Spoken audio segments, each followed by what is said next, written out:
The scorching Texas sun beat down mercilessly on Olivia Thompson's bent back as she pulled weeds from the dusty cotton field, one hand supporting her swollen belly, the other gripping stubbornly at the invasive plants that threatened her meager crop.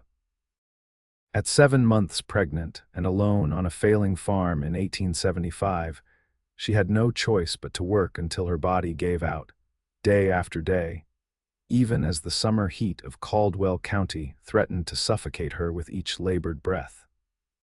Sweat trickled down her neck, dampening the collar of her faded blue dress as she paused to wipe her brow with the back of her dirt-stained hand. The vast expanse of her 20 acres stretched before her, only partially cultivated since her husband William's death 3 months prior. A snakebite had taken him quickly, leaving her with nothing but a run-down cabin, mounting debts, and the child growing inside her, a child who would never know its father. Olivia squinted toward the horizon, where the setting sun painted the sky in fierce oranges and reds. She should head back to the cabin soon.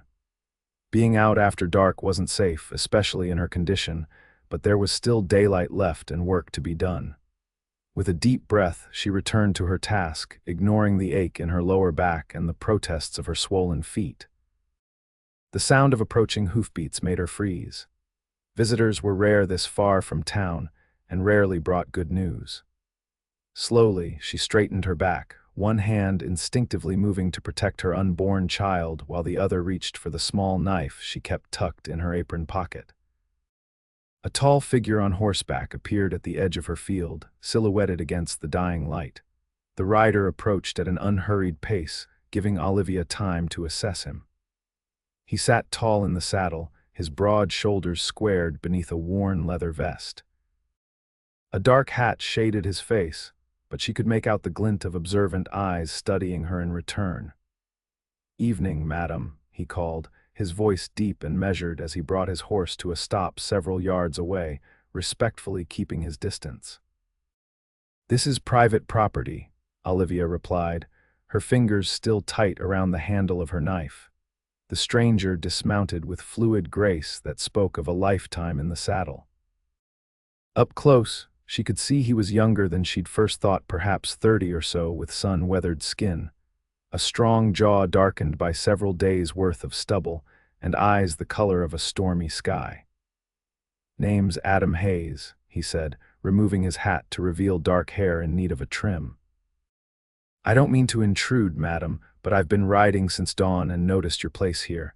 Was hoping I might water my horse before continuing on." Olivia hesitated, studying him. His clothes were dusty but of good quality, his manner polite but direct. The gun on his hip looked well used but wasn't drawn, and the horse behind him was a fine chestnut stallion, clearly well cared for. "The well's over there," she finally said, gesturing toward the small structure near the barn. "Help yourself. Much obliged." He nodded and led his horse toward the well, giving her a wide berth. Olivia returned to her work, though her attention remained fixed on the stranger. She watched from the corner of her eye as he drew water for his horse, speaking softly to the animal as it drank. When he'd finished, he approached her again, stopping at a respectful distance. "Pardon my saying so, madam, but you shouldn't be out here working in your condition." Olivia straightened, her chin lifting defiantly. "My condition doesn't change the fact that the work needs doing, Mr. Hayes." He studied her for a long moment, his gaze taking in her exhausted posture and the isolation of the farm around them. The nearest neighbor was over 3 miles away. "You shouldn't be alone tonight," he said, his voice gentle but firm. "Storm's coming. I can see it on the horizon, and it looks to be a bad one." Olivia glanced westward and saw he was right. Beyond the colorful sunset, dark clouds were gathering, the kind that brought violent summer thunderstorms. Her heart sank. The cabin roof had a leak she hadn't been able to fix, and the barn door needed securing. "I can manage," she insisted, though the weariness in her voice betrayed her. Adam Hayes replaced his hat, shading his eyes as he looked toward the approaching storm. "I don't doubt your capabilities, madam, but that's going to hit within the hour. I'd be obliged if you'd allow me to help secure your property before it arrives. Then I'll be on my way if you wish." Olivia hesitated. She'd learned to be wary of strangers since William's death. The banker from town had made his intentions clear enough when he'd come to discuss her late husband's debts. Looking at her with eyes that suggested there were other ways she might settle what was owed. But something about Adam Hayes seemed different. There was a steadiness to him, a quiet strength that didn't feel threatening. "Why would you help me?" she asked bluntly. A hint of a smile touched his lips. "My mother raised me to believe that helping those in need isn't charity, madam, it's simple human decency." The first gust of wind blew across the field, carrying the scent of rain. Olivia looked at the expanse of land she still needed to tend, then at her belly, then at the storm clouds growing closer by the minute. "The barn door needs securing," she conceded reluctantly. "And there are some loose shingles on the cabin roof." Adam nodded. "I can handle that. You should get inside and rest." "I don't need rest," she countered, "but I could use the help." Together they walked toward the small cabin and barn. As they approached, Olivia could see her home through his eyes, the weathered wood of the porch, the single window with its faded curtain, the struggling vegetable garden to one side. It wasn't much, but it was all she had. "William, my husband, died 3 months ago," she found herself explaining as they reached the porch. "Snake got him while he was clearing brush near the creek." Adam removed his hat again, holding it respectfully. "I'm sorry for your loss, Mrs. Thompson, Olivia Thompson." She rested one hand on the porch railing. "And thank you, but pity won't fix my roof or tend my fields." "No, madam, it won't," he agreed. He gestured toward the barn. "If you'll point me to your tools, I'll get started on those repairs before the rain hits."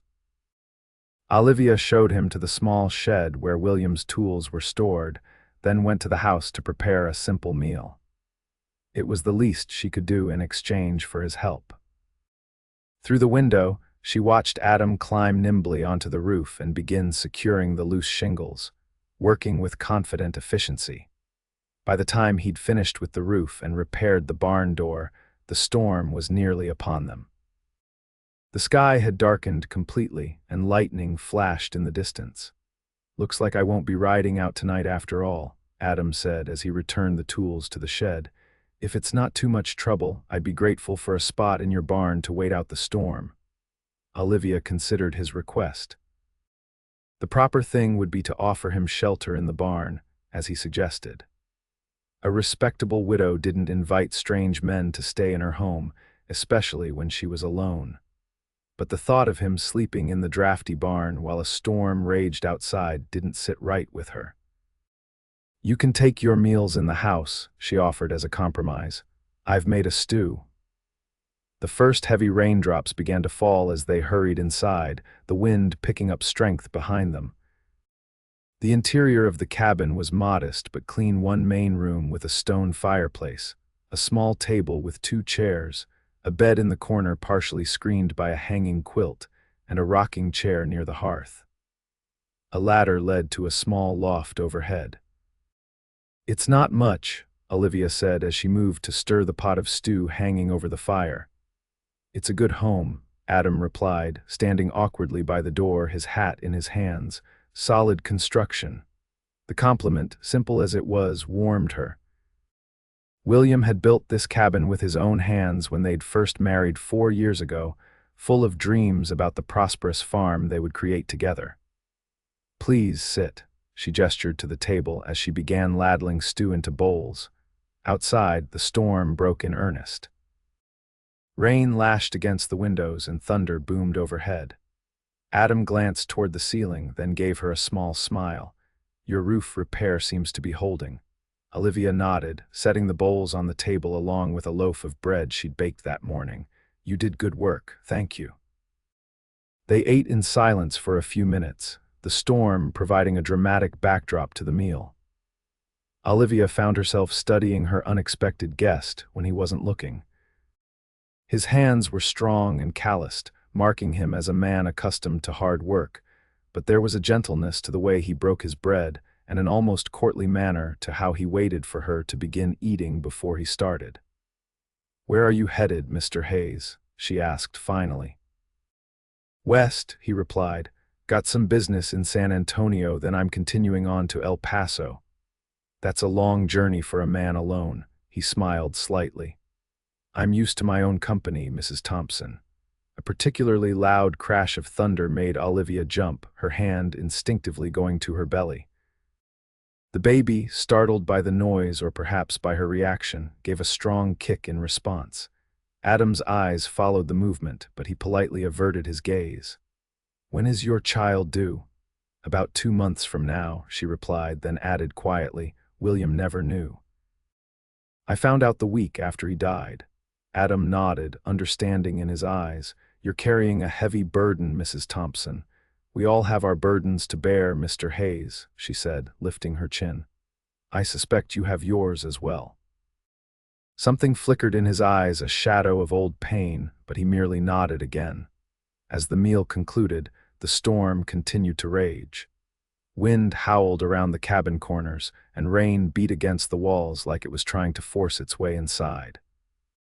You can't sleep in the barn tonight, Olivia said decisively, rising to clear the dishes. Not in this weather. Adam looked up, surprise evident on his face. I wouldn't want to impose, it's not an imposition.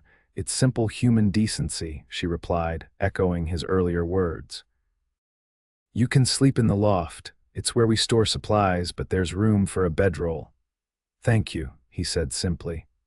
While Olivia washed the dishes, Adam brought in his saddlebags and bedroll from the barn, moving quickly through the downpour. When he returned, soaked to the skin despite the brief journey, Olivia handed him one of William's old shirts. It might be a bit small, but it's dry, she offered. He accepted it with a nod of thanks and, with gentlemanly discretion, changed behind the ladder to the loft while Olivia busied herself banking the fire for the night. As darkness enveloped the cabin, broken only by the occasional flash of lightning, Olivia settled into her bed behind the partition, and Adam climbed to the loft above. The storm continued its assault on the little cabin, but inside, a curious peace had settled the unexpected comfort of not being alone. Good night, Mr. Hayes, Olivia called softly. Good night, Mrs. Thompson, came his reply from above, and thank you for your hospitality. As Olivia drifted towards sleep, one hand resting protectively on her belly, she realized it was the first night since William's death that she didn't feel the crushing weight of solitude pressing down on her. The stranger in her loft was just that, a stranger passing through, but his presence had lifted, however temporarily, the burden of her isolation. Morning dawned clear and fresh, the storm having moved on during the night, leaving behind puddles and scattered branches but no serious damage. Olivia woke to the smell of coffee brewing, a luxury she'd been conserving carefully since William's death. She dressed quickly behind her quilt partition and emerged to find Adam standing at her small stove, a pot of coffee steaming and a pan of biscuits baking. Hope you don't mind, he said, glancing over at her. Thought you might appreciate a hot breakfast before I head out. You found flour, she observed, noting the light dusting of it on his rolled-up sleeves, and some dried apples, made some apple biscuits my mother used to bake. He poured her a cup of coffee and set it on the table. Sit, please. You should take it easy when you can.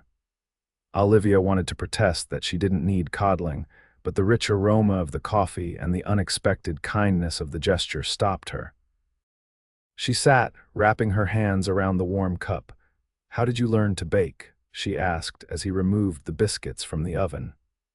8 years in the army teaches a man many skills, he replied with a small smile.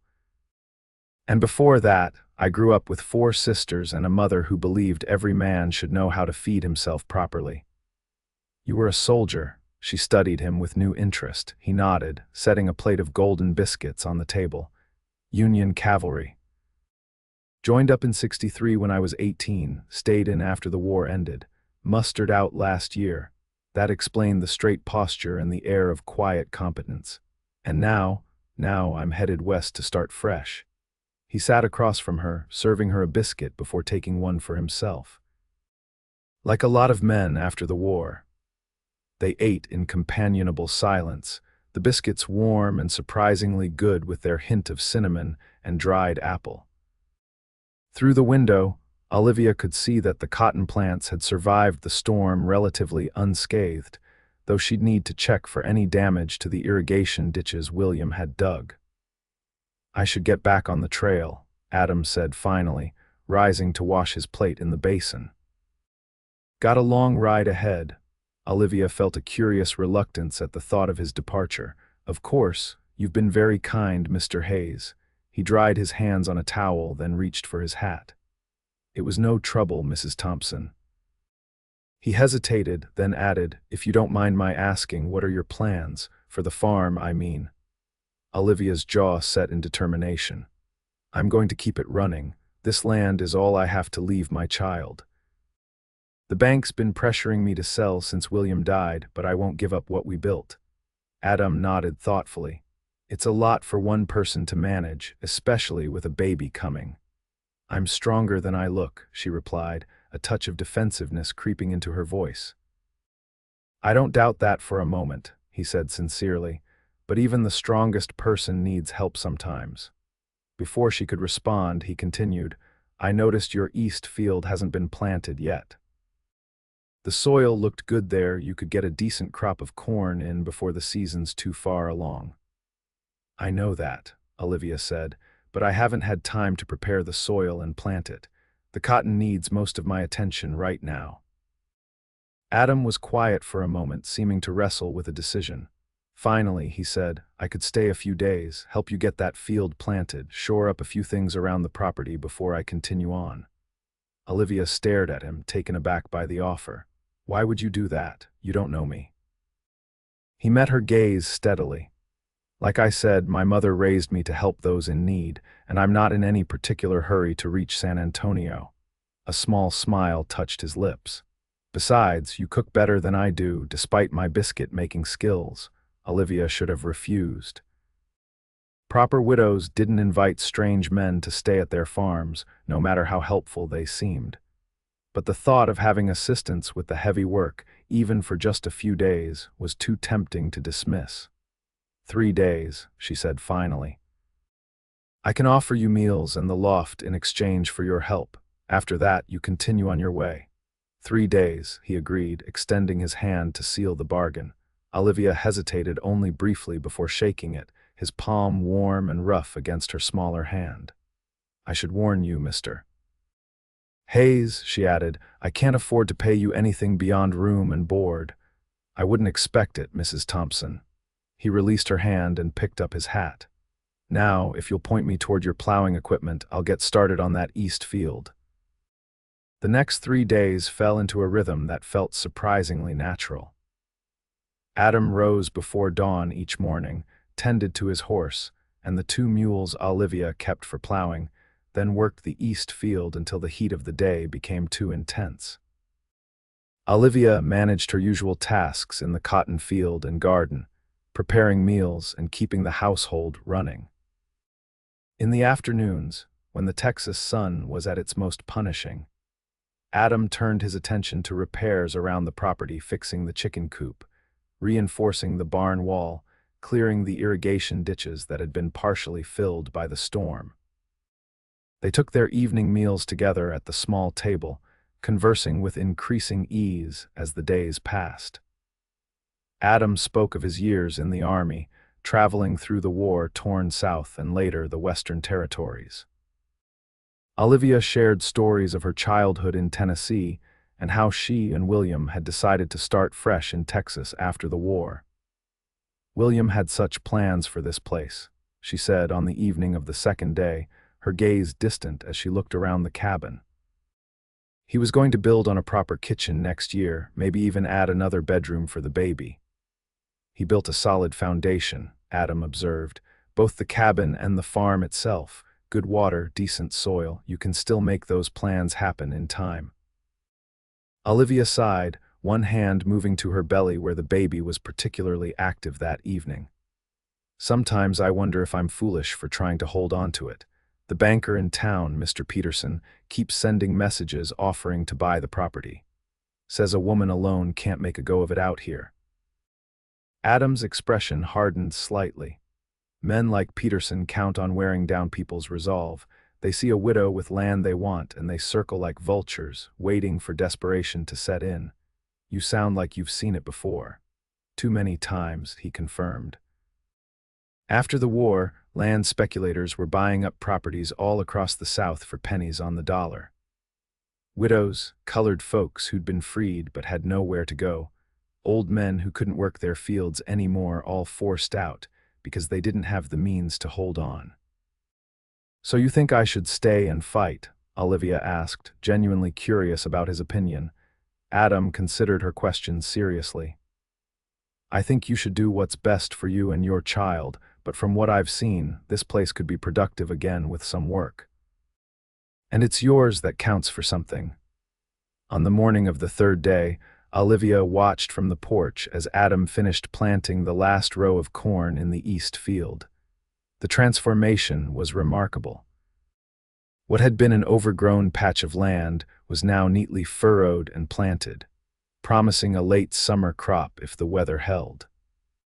When he approached the cabin for the midday meal, wiping sweat from his brow with a handkerchief, Olivia felt a strange tightness in her chest at the thought that he would be leaving the next morning. "The field looks good," she said, handing him a cup of water. "Thank you." "It should yield well enough," he replied, drinking deeply. "The irrigation channel I dug should help if the dry spell hits in August like it usually does." They ate a simple lunch of cornbread and beans, Adam outlining what he planned to accomplish in his final afternoon, reinforcing the hen house, fixing the broken step on the porch, checking the roof one more time. "You've done more than I could have expected," Olivia said as he prepared to return to work. "I'm grateful." Adam nodded, seeming almost embarrassed by her gratitude. "It's good land, deserves to be worked properly."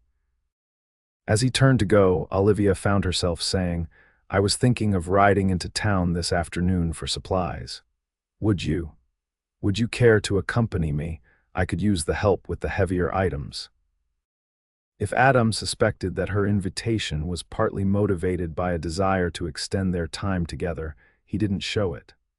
"Of course. I should pick up a few things myself before I head out tomorrow."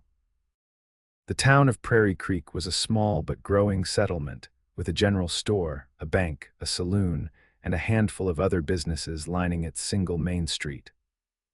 Olivia rode in the small wagon pulled by one of the mules, while Adam rode alongside on his horse. "I haven't been to town since William died," Olivia admitted as they approached the outskirts. "Mr. Peterson sent his clerk out to the farm when he wanted to discuss business."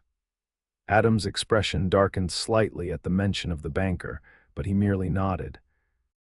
"Well, I'm glad to escort you today, Mrs. Thompson." As they entered the main street, Olivia was acutely aware of the curious glances directed their way. A pregnant widow arriving in town with an unknown man was bound to set tongues wagging, especially in a small community like Prairie Creek. They tied up their animals outside the general store, and Adam helped Olivia down from the wagon with careful hands at her waist. The brief contact sent an unexpected warmth through her that she quickly dismissed as simple gratitude for his assistance.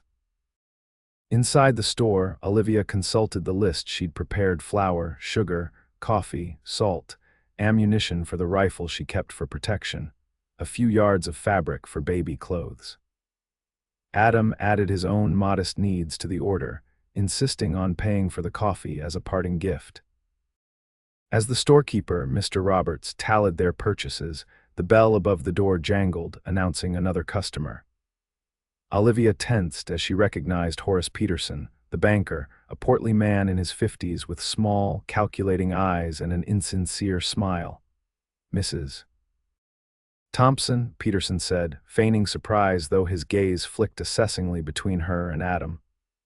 "What a pleasant surprise. I was beginning to think you'd become a hermit out at that farm of yours." "Mr. Peterson," Olivia acknowledged coolly, "I've been busy with the planting, indeed." The banker's eyebrows rose skeptically as he took in her pregnant form. And who might this gentleman be? A relative come to help, perhaps, Before Olivia could respond, Adam stepped forward, extending his hand. Adam Hayes, just passing through and lending a hand where needed. Peterson shook Adam's hand briefly, his expression guarded. "How neighborly of you, Mr. Hayes," he turned back to Olivia. "Have you given any further thought to my offer, Mrs. Thompson? As I've mentioned in my letters, I'd be willing to take that troublesome property off your hands for a fair price, enough to set you up comfortably somewhere more suitable for a woman in your condition." Olivia lifted her chin. "My farm isn't troublesome, Mr. Peterson, and it's not for sale." "Not now, not ever." The banker's face hardened momentarily before he forced a smile. "Well, we'll see if you still feel that way when that baby arrives and you're trying to manage a newborn and a failing farm by yourself. My offer remains open, but I should warn you land values in this county have been declining. My original offer might not remain viable indefinitely." Adam's stance shifted subtly, placing himself more directly between Olivia and the banker. "Mrs. Thompson seems quite capable of managing her affairs, sir." Peterson's gaze flicked to Adam, cold assessment in his eyes. "Does she now, and what would a drifter know about such matters, Mr. Hayes?" "I know predatory behavior when I see it," Adam replied, his voice low but carrying enough for the storekeeper to glance up nervously from his ledger. Peterson's face flushed, but he controlled his anger with visible effort. "I'm simply offering a business transaction, sir. One that would benefit a widow who clearly needs assistance." "Is that why you've been sending your men to ride along the boundaries of her property?" Adam asked quietly, making sure she feels isolated and vulnerable. Olivia looked at Adam in surprise. She hadn't mentioned the occasional riders she'd spotted near her property line, men who never approached the house, but whose presence had felt like a threat. Peterson's expression confirmed Adam's accusation before he could form a denial. "I don't know what you're implying, but I suggest you watch your tongue, stranger. Prairie Creek is a peaceful town and we don't take kindly to troublemakers." "Funny," Adam remarked. "I was about to say something similar." The tension in the store was palpable until Mr. Roberts cleared his throat loudly. "Your order's ready, Mrs. Thompson. That'll be $4.35. Olivia counted out the money, aware that her hands were trembling slightly, though whether from anger at Peterson's manipulation or concern about the confrontation, she wasn't sure. Adam helped carry their purchases to the wagon, his movements calm but his eyes alert as they loaded the supplies. Peterson remained in the store, but watched them through the window with undisguised animosity. "I'm sorry," Adam said as he helped Olivia onto the wagon seat. "I shouldn't have confronted him like that. It might make things more difficult for you after I've gone." Olivia shook her head. "No, I'm glad you did. I suspected he might be behind those riders, but I had no proof." She gathered the reins. "Did you notice them yourself?" "Yesterday afternoon," Adam confirmed, mounting his horse. "Two men watching from the ridge while I was working on the irrigation ditch. They left when I started walking in their direction. They rode in thoughtful silence for a while, the town receding behind them. Finally, Olivia said, Peterson owns the bank, but he's been buying up land all around the county. Some say he's in partnership with the railroad, speculating on where the new line might come through. That would explain his interest in your property, Adam observed. If the railroad chooses a route near your land, its value would increase substantially. William always said our farm was perfectly situated, good water access, flat terrain for building. He used to joke that someday Prairie Creek would grow right up to our doorstep. She sighed. I never thought that might become a problem. When they returned to the farm, Adam unloaded the supplies while Olivia prepared their evening meal. The confrontation with Peterson had cast a shadow over what should have been Adam's last evening at the farm, and Olivia found herself distracted as she cooked, her thoughts troubled. I've been thinking, Adam said as they sat down to eat. I could stay on a bit longer. Help finish planting the south field before I move on. Olivia looked up, surprised. But your business in San Antonio, Can wait another week, he finished for her. After what happened in town today, I'm concerned Peterson might escalate his efforts to intimidate you. I can't ask you to delay your journey just to protect me, Olivia protested, though part of her felt relieved at the prospect of not being alone again so soon. You're not asking, I'm offering. Adam's expression was earnest.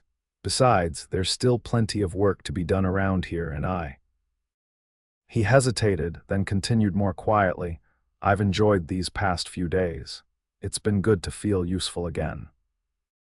Olivia studied him across the table, seeing beyond the capable exterior to something deeper, a man seeking purpose, perhaps, or simply connection after what must have been years of transient existence in the army and beyond. Another week, then, she agreed finally. But I insist on finding some way to compensate you properly for your work. Adam shook his head. Your cooking and a roof over my head is payment enough, and maybe, he smiled slightly, maybe you could call me Adam instead of Mr. Hayes. After facing down a banker together, I think we've earned a bit of informality. Olivia found herself returning his smile. Then you must call me Olivia, and thank you, Adam. The simple exchange of first names seemed to shift something between them, an acknowledgement of a friendship forming beyond their initial arrangement of convenience. The week that followed was one of steady work and growing companionship. Adam continued helping with the heavier farm tasks while Olivia managed the household and garden. In the evenings, they would sit on the porch if the weather was fair, or by the fire if it was cool, talking long into the night. Olivia learned that Adam had grown up in Ohio, the only son among 4 daughters. His father had been a blacksmith who taught him the trade before he joined the Union Army. After the war, he'd stayed in the cavalry, stationed primarily in the Western Territories, until an injury to his shoulder had prompted his discharge. I've been drifting ever since, he admitted one evening as they sat on the porch, watching fireflies dance in the gathering darkness. Thought I might try my hand at ranching in West Texas. There's good land available out there for those willing to work it. Is that what's waiting for you in San Antonio? Land arrangements, Olivia asked, rocking slowly in the chair Adam had repaired for her. He nodded. An old army friend has some contacts, nothing certain yet, but prospects worth exploring. It sounds like a good plan, she said, though the thought of him settling permanently hundreds of miles away brought an unexpected twinge of regret. As the days passed, Olivia found herself watching Adam when he wasn't aware the confident way he handled tools, the gentleness with which he treated the animals, the quiet competence he brought to every task. She told herself it was simply appreciation for his help, but in unguarded moments she recognized the attraction building within her. It had been different with William. They had grown up in neighboring farms in Tennessee, their marriage almost an inevitability after years of friendship.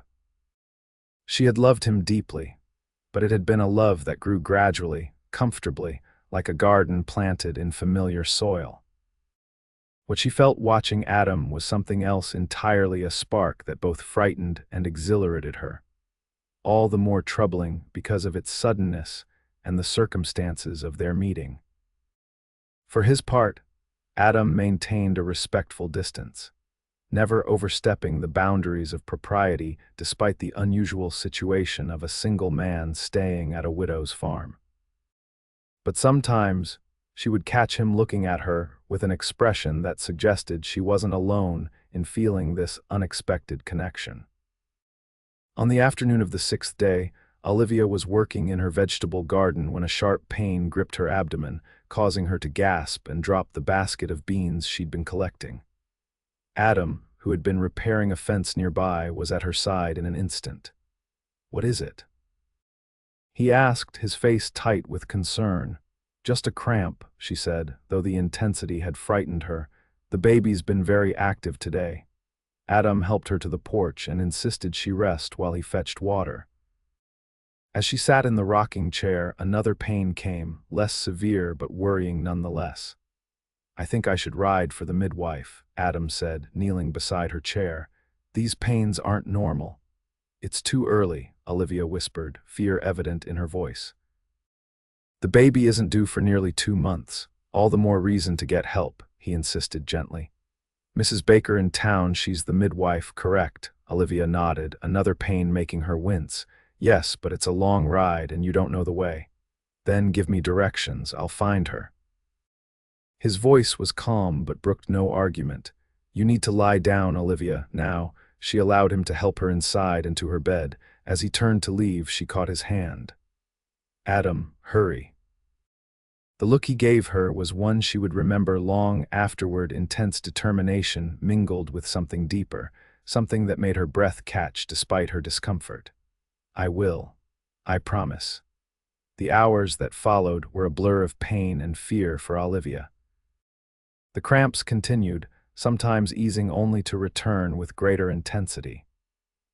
She feared the worst, that she was losing the baby, her last connection to William and her hope for the future, by the time Adam returned with Mrs. Baker, the elderly midwife who had delivered most of Prairie Creek's children over the past 30 years. Olivia was pale and frightened, certain that tragedy was imminent.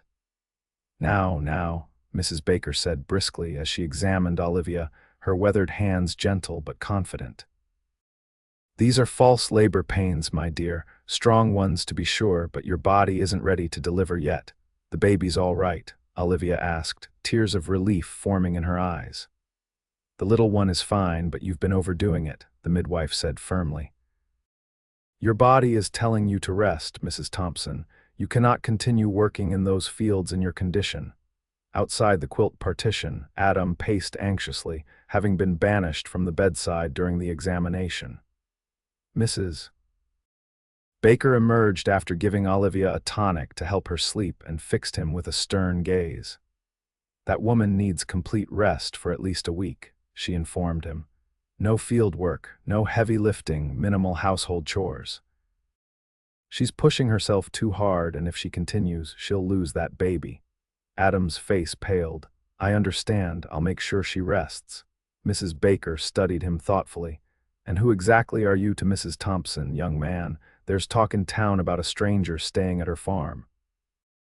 I'm a friend, Adam replied simply, just helping out until she's back on her feet. The midwife's expression softened slightly. Well, she needs a friend right now.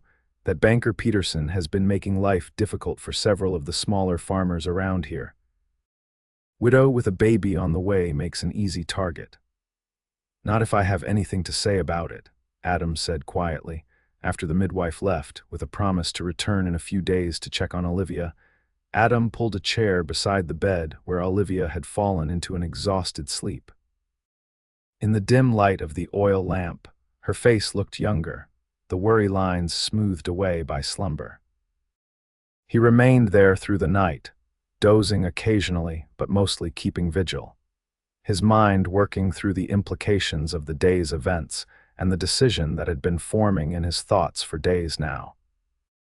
When morning came, Olivia woke to find Adam still beside her bed, his eyes tired but alert. Have you been there all night? She asked, her voice rough with sleep. Wanted to make sure you were all right, he replied simply.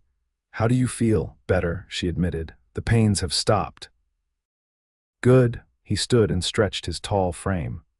Mrs. Baker was very clear about your need for rest. I'll handle the farm work and bring you meals. You're not to leave this bed except for absolute necessities. Olivia started to protest, but the memory of yesterday's fear silenced her objections. The corn needs watering, she said instead. And the chickens, I'll see to everything, Adam assured her. Your only job now is to take care of yourself and that baby. For the next several days, Olivia followed the midwife's orders, though the enforced idleness chafed at her independent nature. Adam brought her meals, kept her company when his work allowed, and even read to her in the evenings from one of the few books. She owned a collection of Shakespeare's sonnets that had been a gift from her father. On the afternoon of the third day of her confinement, Adam entered the cabin with an unusually serious expression. We need to talk about what happens next, Olivia. She sat up straighter against her pillows. What do you mean? He pulled the chair closer to her bed and sat, his hands clasped between his knees. My week is almost up, but it's clear you can't manage the farm alone right now, maybe not until after the baby comes. I don't expect you to stay, Olivia said quickly, though the thought of his departure had become increasingly distressing. You've already delayed your plans too long on my account. That's not what I'm saying. Adam met her gaze directly. I'm not concerned about my plans. I'm concerned about you and your child. He took a deep breath before continuing. I've been thinking about this for days now. What if I didn't leave? What if I stayed on, helped you bring in the harvest, get the farm back to full production? Olivia stared at him, her heart beating faster. Why would you do that? This isn't your responsibility. Maybe not, he acknowledged, but I've come to care about what happens here to the farm and to you. The simple admission hung in the air between them, heavy with implication. Adam, she began, uncertain how to respond. I'm not asking for anything you're not ready to give, he said quickly. I know you're still grieving William and you have the baby to think about. I'm just offering to stay on as a hired hand, at least until after the harvest. By then, you can decide what you want to do next. I can't pay you a proper wage, Olivia reminded him. We could work out an arrangement, perhaps a share of the harvest. He hesitated, then added more softly, the truth is, Olivia, I haven't felt as settled anywhere as I have here these past days, not since before the war. The vulnerability in his admission touched her deeply. This man who had faced battle and years of solitary wandering was offering to anchor himself to her struggling farm, asking only for the chance to help her, and perhaps find some peace for himself in the process. What about your land prospects in the West? She asked. They'll still be there later if I want them, he replied. Right now, this feels more important. Olivia considered his offer carefully. Having Adam stay would solve her immediate problems. The farm would be tended, the harvest brought in, and she could focus on preparing for the baby without fear of losing everything she and William had built. But there were complications beyond the practical. The growing attraction between them couldn't be ignored forever, and Prairie Creek was a small community where gossip spread quickly. Already there must be talk about the stranger staying at the Thompson farm. People will talk, she said finally, voicing her concern. Adam nodded. They already are, I expect, but you could tell them I'm a cousin of your husband's, come to help with the farm, or simply that I'm a hired hand. Either way, what matters is that you and your child are safe and the farm survives. The sincerity in his eyes made her decision easier. All right, she agreed. Until the harvest, at least, we can reassess then. The relief on his face was evident. Thank you, you won't regret it. As Adam left to continue his work, Olivia leaned back against her pillows, a mixture of emotions swirling within her. Gratitude, certainly, for his offer of help when she needed it most. Concern about the future and the complications his continued presence might bring. But underneath those practical considerations was something else, a warmth that spread through her at the thought of Adam staying, of more evenings spent in conversation on the porch, more days working side by side to build something lasting. It had been just over 2 weeks since a storm had brought a stranger to her door with the simple observation that she shouldn't be alone. In that short time, Adam Hayes had become essential to her world in ways she hadn't thought possible after William's death. Whatever came next, she knew with sudden clarity that her life had been irrevocably changed by his arrival, and that perhaps, just perhaps, that change might lead to something unexpected and precious. The midwife returned as promised and was pleased with Olivia's improvement. She cautiously approved a gradual return to light activities around the house, but remained firm about no field work until after the baby's birth. The little one needs you to conserve your strength, Mrs. Baker advised as she prepared to leave. Especially with harvest coming and the hot months ahead. When Olivia explained that Adam would be staying on to help with the farm, the midwife's expression was knowing but approving. Good, you need the help and he seems a decent sort. Better than some of the vultures circling around widows in these parts. News of Adam's extended stay spread quickly through Prairie Creek. Some neighbors, like the Wilsons who lived 3 miles east, were supportive, stopping by with a basket of preserves and offering assistance if needed. Others were more reserved in their judgment, watching from a distance with the cautious scrutiny small communities often applied to unconventional arrangements. Horace Peterson made his disapproval known more directly. A week after Adam's decision to stay, the banker rode out to the farm himself, ostensibly to discuss Olivia's outstanding loan but clearly intent on assessing the situation with her hired hand. "This arrangement seems highly irregular, Mrs. Thompson," Peterson remarked as he sat stiffly at her kitchen table, declining the offer of coffee. "A young widow living alone with an unrelated man raises questions of propriety, Mr. Hayes stays in the barn," Olivia lied smoothly, knowing that Adam had indeed moved his sleeping quarters there once she was recovered, despite her protests about the summer heat. "And he's here as my employee, nothing more, indeed." Peterson's skepticism was evident. "And how do you intend to pay this employee?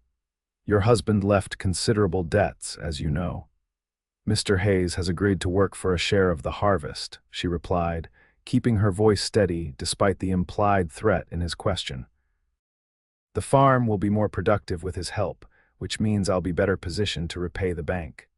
Peterson's mouth thinned with displeasure. "I see. Well, I should inform you that the terms of your loan specifically prohibit bringing on additional stakeholders without the bank's approval." "He's not a stakeholder," Adam said from the doorway, where he had appeared silently during their conversation. "I'm a hired hand working for wages, same as any farm worker in the county." The banker's head swiveled to regard Adam with poorly disguised hostility. "Mr. Hayes." "Still passing through, I see." "Found a reason to stay," Adam replied simply, moving to stand near Olivia's chair in a gesture that wasn't lost on Peterson.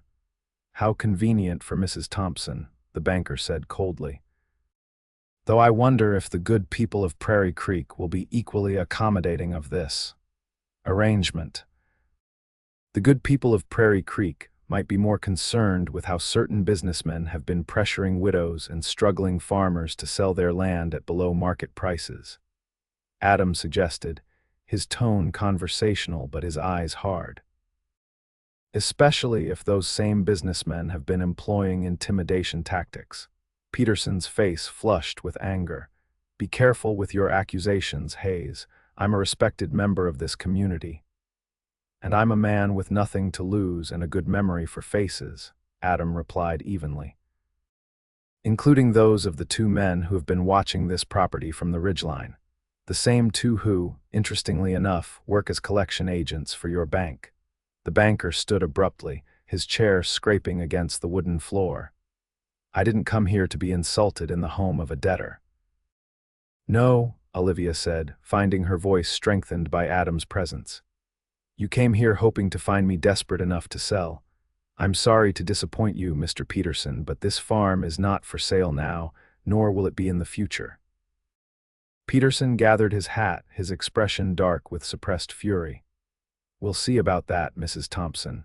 Your loan payment is due at the end of the month. I expect it to be paid in full and on time, or we'll be forced to consider foreclosure proceedings." After the banker had departed, Olivia sagged in her chair, the confrontation having drained her limited energy. "He's going to make trouble for us." Adam pulled out the chair Peterson had vacated and sat across from her. "Probably, but we're in a stronger position now than you were alone. The corn is coming along well, and the cotton should fetch a good price if the weather holds." "It's not just the farm I'm worried about," Olivia admitted. "What he said about propriety people will talk, Adam. It could damage your reputation as well as mine." "My reputation has survived worse," he said with a small smile. "And as for yours," he hesitated, then reached across the table to cover her hand with his. "There are ways to silence that kind of talk if it becomes necessary." The implication behind his words was clear, and Olivia felt her cheeks warm. Adam, I'm not proposing, he said quickly. Not yet. That would be too soon for both of us. I'm just saying that if the time comes when it makes sense, I wouldn't be opposed to making our arrangement more permanent. Olivia looked down at their joined hands, his large and work roughened, her smaller but equally calloused from years of farm labor. It's not that simple, she said softly. I'm carrying another man's child, a child who will need a father, Adam replied. And I've never been one to judge a person based on circumstances beyond their control. He squeezed her hand gently before releasing it. But that's a conversation for another day. Right now, we need to focus on getting that loan payment together and bringing in a successful harvest. The following weeks brought both challenges and unexpected joys. True to his word, Peterson called in the full loan payment on the exact due date, refusing the partial payment Olivia had managed to gather. It was only through the intervention of Mr. Wilson, who loaned them the remaining amount, that they avoided immediate foreclosure proceedings. Meanwhile, the summer heat intensified, making work in the fields brutal. Adam took on the heaviest tasks, often working from dawn until well after dusk, stopping only for meals and the occasional rest in the shade of the oak tree near the barn. Despite Olivia's concerns about his exhaustion, he maintained a steady pace, his determination to see the farm succeed seemingly inexhaustible. For her part, Olivia managed the household and garden, prepared meals, and kept the accounts in meticulous order. As her pregnancy advanced, her movements became more cumbersome, but she found ways to contribute beyond the limitations imposed by her condition. In the evenings, they continued their tradition of sitting on the porch, watching the sunset and talking about everything and nothing, memories of their respective childhoods, books they had read, places Adam had seen during his army years, dreams for the future that increasingly seemed to include each other. Sometimes they would simply sit in comfortable silence, the only sounds the chirping of crickets and the distant lowing of the Wilsons' cattle. In those quiet moments, Olivia often found herself studying Adam's profile, wondering at the turns of fate that had brought this man to her door on a stormy night and into her life in ways she could never have anticipated. The baby continued to grow and move within her, a constant reminder of William and the life they had planned together. Yet increasingly, when Olivia thought of the future, it was Adam she pictured beside her, Adam helping to raise her child. Adam growing old with her on this land they were working together to save. One particularly hot evening in early August, as they sat on the porch after a long day, Olivia finally voiced the question that had been on her mind for weeks. "Why did you really stay, Adam? The truth." He was silent for a long moment, watching the first stars appear in the darkening sky. "Because from the moment I saw you in that field, I couldn't imagine walking away," he finally said, his voice low and honest. "At first, I told myself it was just concern a pregnant woman shouldn't be working alone in that heat. Then I convinced myself I was just being helpful, doing what any decent man would do." He turned to look at her directly. "But the truth is, I stayed because in all my years of wandering, I've never felt as right anywhere as I do here, with you." The simple declaration stole her breath. "Even with all the complications, the baby, the farm, Peterson and his schemes, especially with all of that," Adam replied. "Life isn't meant to be simple, Olivia. It's meant to be lived with all its messiness and challenges. And I'd rather face those challenges with you than seek an easier path alone." Tears welled in Olivia's eyes, unexpected emotion overwhelming her. "I'm still afraid," she admitted. "Afraid of depending on someone again, afraid of what might happen if you decide this isn't what you want after all." Adam moved his chair closer to hers and gently took her hand. "I can't promise that everything will be perfect, no one can, but I can promise that I won't walk away when things get difficult. That's not who I am." He brought her hand to his lips and pressed a gentle kiss against her knuckles. "I'm not asking for any decisions tonight. Just know that whatever comes, I'm here. Not out of obligation or pity, but because there's nowhere else I'd rather be." The tenderness of the gesture and the sincerity in his words broke something loose inside Olivia, a fear she'd been holding since William's death, a barrier against allowing herself to hope for happiness again. "I think I'm falling in love with you," she whispered, the admission as much a surprise to herself as it seemed to be to him. "And that terrifies me." Adam's expression softened, wonder and joy replacing his usual reserve. "Olivia," he began, but whatever he meant to say was interrupted by a sharp gasp from her as the baby delivered a particularly strong kick. "Someone has opinions about this conversation," she said with a shaky laugh, pressing a hand to her belly. Adam smiled, though his eyes remained intent on hers. "May I?" he asked, gesturing toward her stomach. Olivia nodded, guiding his hand to the spot where the baby was most active.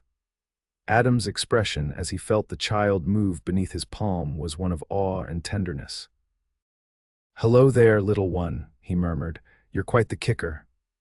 The intimate moment stretched between them, charged with possibilities.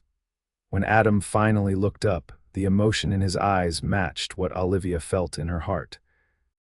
"I think I've been falling in love with you since that first night," he confessed. "And that terrifies me too, but some things are worth being afraid for." He leaned forward slowly, giving her time to pull away if she wished. Instead, Olivia closed the distance between them, meeting his lips with her own in a kiss that was gentle yet filled with promise, a beginning rather than an ending, a declaration of intent rather than a conclusion. When they parted, Adam rested his forehead against hers. "Whatever happens next," he whispered, "we'll face it together."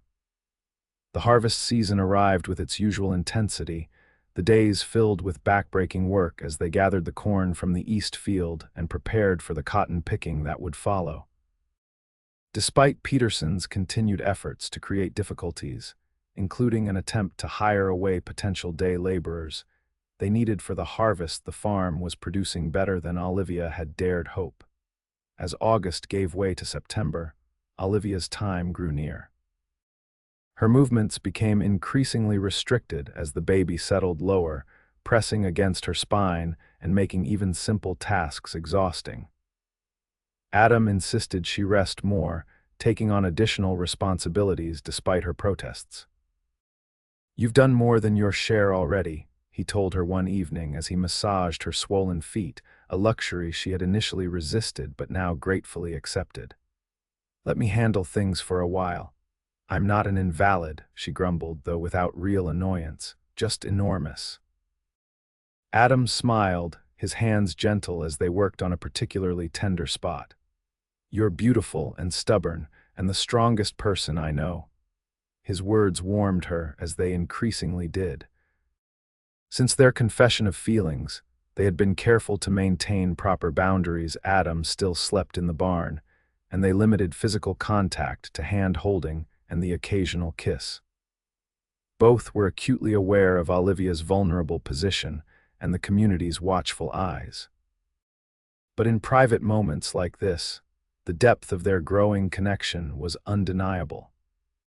They had begun to discuss the future more concretely, what would happen after the baby came, how they might expand the farm's production next season, whether Adam might consider building a proper workshop where he could practice the blacksmithing skills he'd learned from his father. "I've been thinking," Olivia said, watching his face as he focused on easing the ache in her ankles. "After the baby comes and things settle a bit, perhaps we should consider making our arrangement official." Adam's hands stilled, his eyes lifting to meet hers. "Are you proposing to me, Olivia Thompson?" She laughed, the sound bright in the quiet cabin. "I suppose I am, in a manner of speaking, unless you'd prefer to do the asking." His expression grew serious.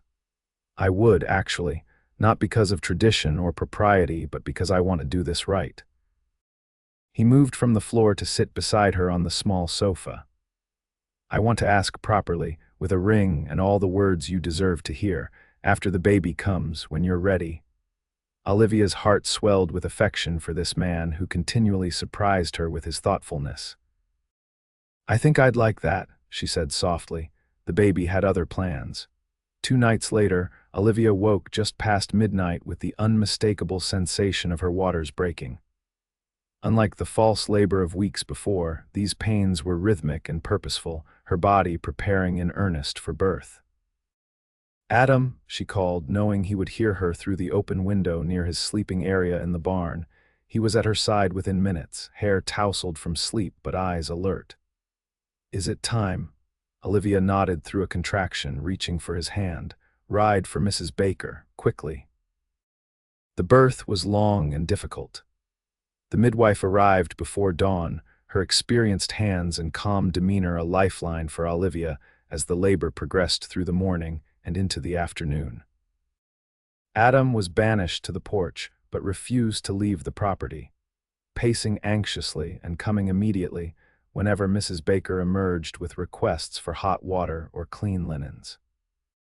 Finally, as the sun was beginning to set, a new cry joined the chorus of evening birds, the healthy wail of Olivia's son entering the world.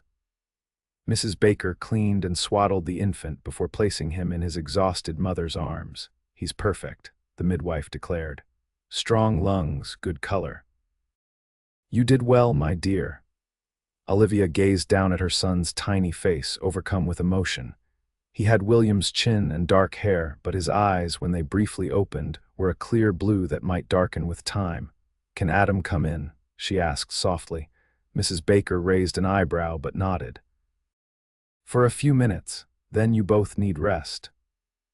When Adam entered, his face registered a complex mixture of emotions: relief, joy, and a tentative awe as he approached the bed where Olivia lay with her newborn son. "Meet William Adam Thompson," Olivia said, her voice tired but happy as she shifted the bundle slightly so Adam could see the baby's face. Named for his father and the man who helped bring him safely into this world, Adam's eyes widened at the middle name she'd chosen. "Olivia, I don't know what to say." "You don't have to say anything," she replied. "Just know that without you we might not be here at all." Carefully, as if afraid he might break something precious, Adam reached out to touch the baby's tiny hand. Impossibly small fingers curled reflexively around his larger one, and the wonder on his face was something Olivia knew she would remember forever. "He's magnificent," Adam whispered, "just like his mother." Mrs. Baker cleared her throat from the doorway. "That's enough excitement for now. Mother and baby need rest, and you, Mr. Hayes, need to see to the evening chores so Mrs. Thompson doesn't have to worry about them." Adam nodded, reluctantly withdrawing his finger from the baby's grasp. "I'll be close if you need anything," he promised Olivia. "Anything at all." The days following little William's birth were a blur of adjustments and new routines. Olivia discovered the exhaustion of midnight feedings and the indescribable joy of watching her son's expressions as he discovered the world around him. Adam proved an unexpected source of practical knowledge, having helped care for younger siblings and cousins in his youth. "Support his head like this," he demonstrated one afternoon when Olivia, exhausted from a particularly fussy night, had struggled to calm the crying infant. "And try swaying instead of bouncing." My sister swore by it with her boys. Sure enough, little William quieted almost immediately in Adam's confident hold, his cries fading to hiccuping breaths before he settled into sleep. "You're a natural," Olivia observed, watching the tender way Adam cradled her son. "He makes it easy," Adam replied, his voice soft as he gazed down at the sleeping baby. "He's a good boy, strong like his mother." The harvest continued despite the new arrival, with Adam working longer hours to compensate for Olivia's necessary focus on the baby. The Wilsons sent their teenage sons to help for several days, and even Mrs. Baker's husband rode over one weekend to assist with the cotton picking. By early October, the majority of the harvest had been brought in, yielding better than expected despite the challenges of the season. With the proceeds from the corn and first cotton bales, they were able to make another payment on the loan and set aside a small reserve for the winter months ahead. Peterson continued his campaign of pressure, finding new regulations and clauses in the loan agreement to challenge, but with each successful harvest payment, his leverage diminished. The rumors he attempted to spread about Adam and Olivia's improper arrangement found less traction as neighbors witnessed the respectful way Adam conducted himself and the positive changes at the Thompson farm. As autumn deepened, bringing cooler temperatures and earlier sunsets, Adam began spending his evenings working on a project he kept carefully hidden in the barn. Olivia, curious but respecting his privacy, didn't pry, suspecting it might be related to the proposal he had mentioned before William's birth. Her suspicions were confirmed on a crisp November evening as they sat on the porch after supper, little William sleeping peacefully in a cradle Adam had crafted from oak salvaged from a fallen tree on the property. "I have something for you," Adam said, reaching into his pocket. "Something I've been working on for a while now." He withdrew a small wooden box carved with delicate patterns of intertwined vines and flowers. "I'm not a wealthy man, Olivia. I can't offer you fine jewelry or grand houses. But I can offer you this, made with my own hands and the promise that goes with it." Olivia took the box with trembling fingers, opening it to reveal a ring unlike any she'd seen before.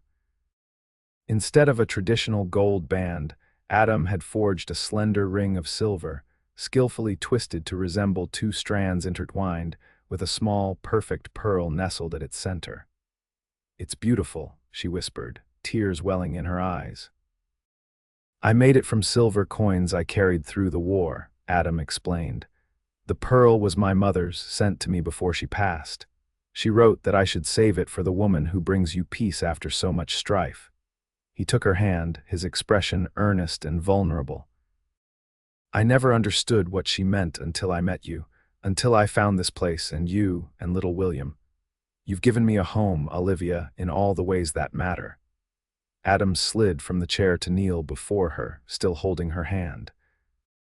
"I know this is fast and I know there will be challenges ahead, but I love you. I love your son as if he were my own, and I want to spend my life building something lasting with you if you'll have me." Tears flowed freely down Olivia's cheeks now, but they were tears of joy rather than sorrow. "Yes," she said simply. "Yes, I'll have you, Adam Hayes, today and all the days to come." He slipped the ring onto her finger where it fit perfectly, as if it had been waiting all along for this moment. Then he rose to pull her gently to her feet and into his arms, sealing their promise with a kiss that spoke of hope, of new beginnings, and of a love born in the most unexpected of circumstances. Their wedding took place 2 weeks later, a simple ceremony performed by the circuit preacher who visited Prairie Creek monthly. The Wilsons attended, along with Mrs. Baker and a handful of other neighbors who had come to respect the quiet strength of the couple and the determination with which they had faced adversity together. Horace Peterson made one final attempt to disrupt their plans, arriving at the farm the day before the wedding with news that he was calling in the full loan amount, claiming some obscure clause about change of ownership. "The property remains in Olivia's name," Adam informed him calmly. "And we've consulted with a lawyer in San Antonio who assures us your clause has no legal standing." The banker's face reddened with frustrated anger. "This isn't over, Hayes. You may have won the woman and the brat, but this land will be mine eventually." Adam's expression hardened, though his voice remained level. "I think you should leave now, Mr. Peterson, and I suggest you consider carefully before making further threats against my family." Something in Adam's tone, perhaps the quiet confidence of a man who had faced greater dangers than an angry banker, made Peterson retreat, though his parting glare promised continued animosity. "He won't give up easily," Olivia observed as they watched the banker's carriage disappear down the road. "No," Adam agreed, "but neither will we, and we have something he doesn't." "What's that?" Adam smiled, drawing her close with one arm while his other hand gently adjusted the blanket around little William, who slept peacefully in Olivia's arms. "We have something worth fighting for." The day of their wedding dawned clear and cool, the November sun casting a golden light over the land they had worked so hard to preserve. Olivia wore a simple dress of deep blue, adorned with lace she had carefully salvaged from her mother's wedding gown. Adam, freshly shaved and dressed in his best shirt and vest, waited for her beneath the oak tree where they had shared so many conversations. As Olivia walked toward him, William in her arms, Adam's face reflected everything she felt in her own heart: gratitude for the unexpected gift they had found in each other, hope for the future they would build together, and a love that had grown from the simplest of beginnings into something profound and enduring. "I never expected this," she told him later, as they stood on the porch of what was now truly their home, watching the sunset paint the horizon in shades of promise. "When you rode up that day and told me I shouldn't be alone, I thought you were just a stranger passing through." Adam's arms encircled her from behind, his chin resting lightly on her head. "Maybe I was meant to pass through," he mused, "but I was also meant to stay." Little William stirred in his cradle nearby, making the soft sounds of a contented baby drifting toward sleep.